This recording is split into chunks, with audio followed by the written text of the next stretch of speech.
Hi hello sisters எல்லாருக்கும் வணக்கம். எல்லோரும் என்ன பண்ணிக்கிட்டு இருக்கீங்க? நான் வழக்கம் போல் ஈவினிங் கடை கிளம்பிக்கிட்டு இருக்கேன். நான் நடக்க ஆரம்பிக்கிறதுக்கு 1 கிலோமீட்டர் போகணும். அங்கே போகிற டயத்தில் என்னால் வீடியோ போட முடியாது.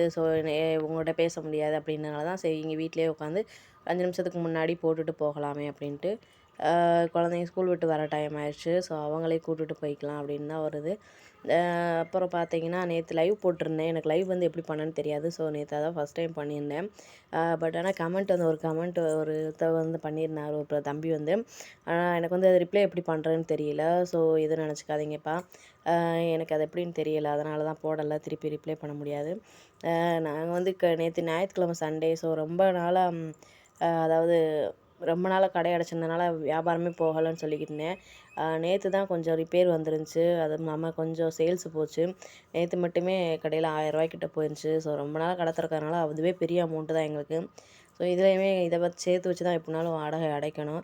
அப்புறம் எங்கள் வீட்டுக்கார் கொஞ்சம் ஹெல்ப் பண்ணுறேன்னு இருக்கார். ஏன்னா வெளி வேலைக்கு போயிருந்தார் நேற்று ரிப்பேர் ஃபேன் மாட்டுறதுக்கெலாம். அதை வச்சு தான் பண்ணுறேன்ட்டு இருந்தார். அதனால் நேற்று 9:45 ஆயிடுச்சு பாப்பாவை திருப்பி கூப்பிட்டு போகிறதுக்கு. வீட்டில் இருந்தேன். போயிட்டு அதுக்கப்புறம் சந்தைக்கு போயிட்டு காய் வாங்கிட்டு தான் வீட்டுக்கு போனோம். 10:30 ஆயிடுச்சு வீட்டுக்கு போகிறதுக்கும். அதெல்லாம் ஃபீல் பண்ணல. ஏன்னா நம்ம ஒன்று நினச்சா அது ஒன்று நடக்கிறது வழக்கம் போல் தானே. அதனால் இப்படிலாம் இருக்கணும். அப்படி தான் அதையும் நம்ம எதையுமே கஷ்டமாக நினைக்காம எல்லாத்தையும் இஷ்டமாக நினச்சிக்கிறணும். நம்மளோட டார்கெட் வந்து அடையிற வரைக்கும் எதையுமே கஷ்டம்னு நினைக்காம பண்ணிக்கிட்டே இருக்கணும். நம்மளோட குறிக்கோள் எதுவோ அதை மட்டும் மீன் பண்ணிட்டே போய்கிட்டே இருக்கணும்.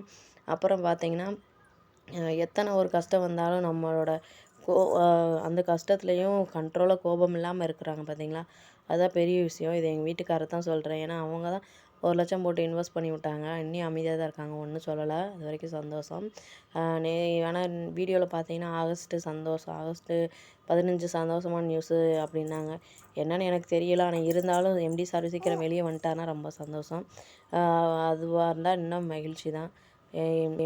யூடியூப்பில் வீடியோ போடுறவங்களும் சரி, இல்லை ஆடியோ பரப்புறவங்களும் சரி, கொஞ்சம் கரெக்டான நியூஸாக போடுங்க. ஏன்னா எல்லாருமே இதுக்காக தான் வெயிட் பண்ணிக்கிட்டு இருக்காங்க. யாரையும் ஏமாத்துற மாதிரி போடாதீங்க. அதாவது அவங்க போய் சொல்கிற கேட்டு அப்போ வந்துருமோ, செஞ்சுருமோ, நடந்துருமோ அப்படின்னு தான் ஒரு எண்ணம் வரும். கடைசியில் அது இல்லைன்றப்போ அவ்வளோ மனசு கஷ்டமாக இருக்கும். இதுவும் இல்லையா அப்படின்ற மாதிரி. Thank you. Thanks again all brothers and sisters.